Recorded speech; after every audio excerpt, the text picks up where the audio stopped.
Les papistes font également état de leur canon de la messe et de la litanie pour défendre leur thèse.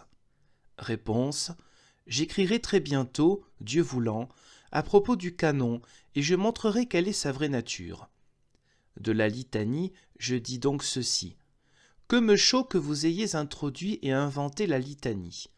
Elle n'a en effet pas de fondement donné par Dieu quant à la durée pendant laquelle vous aura pronobiscé.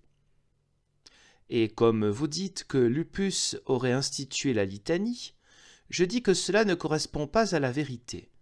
Et même si Lupus l'avait inventée, que me chaud. On a déjà été réconcilié précédemment avec Dieu sans ora pro nobis. En effet, l'intercession des bienheureux n'a pas de fondement dans l'écriture divine. Imaginez ce que vous voulez. Lupus a bien envisagé des litanies, c'est-à-dire des demandes, telles qu'on les pratique encore aujourd'hui pendant la Semaine Sainte et à d'autres occasions. Il s'agit à proprement parler de litanie quand toute l'Église prie ensemble. Mais ce que vous appelez litanie est une tromperie et un mépris de Christ, un bafouage des bienheureux et un dévoiement des humains. Vous argumentez de rechef, les saints font cependant des prodiges pour les humains. Pourquoi ne devrait-on pas les invoquer ? Réponse: d'abord, beaucoup de signes ont lieu qui nous trompent, et j'en ai moi-même constaté une telle quantité qu'il faudrait beaucoup de temps pour les dénombrer. Ensuite, des signes ne peuvent pas prouver que l'homme serait saint. Christ l'indique lui-même en Matthieu 7, 22, « Beaucoup viendront me dire en ce temps-là, ô Seigneur, Seigneur, n'avons-nous pas prophétisé en ton nom, et chassé les démons en ton nom, et fait beaucoup de prodiges en ton nom ?»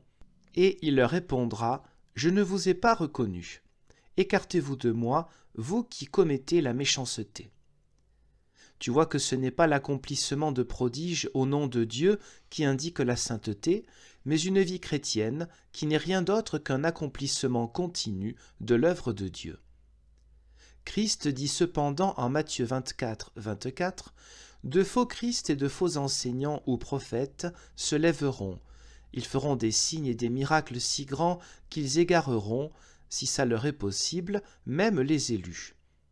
Regarde, ces séducteurs sont-ils devenus saints ? Certes, ils ont déjà été nombreux et le deviendront encore davantage. Car qu'a-t-on longtemps fait d'autre que de courir après l'argent avec ces prétendus prodiges ? Que font-ils encore d'autre aujourd'hui même, sinon annoncer des prodiges mensongers ? Ils mentionnent quelques villes éloignées et disent que quelqu'un a aussi voulu y prêcher de nouvelles choses et y est mort sur l'heure d'étouffement, ou quelque chose de semblable. Et si on y regarde de plus près, c'est de l'invention. Pourtant, Dieu soit loué, il recourt à la dernière échappatoire de tous les corrompus.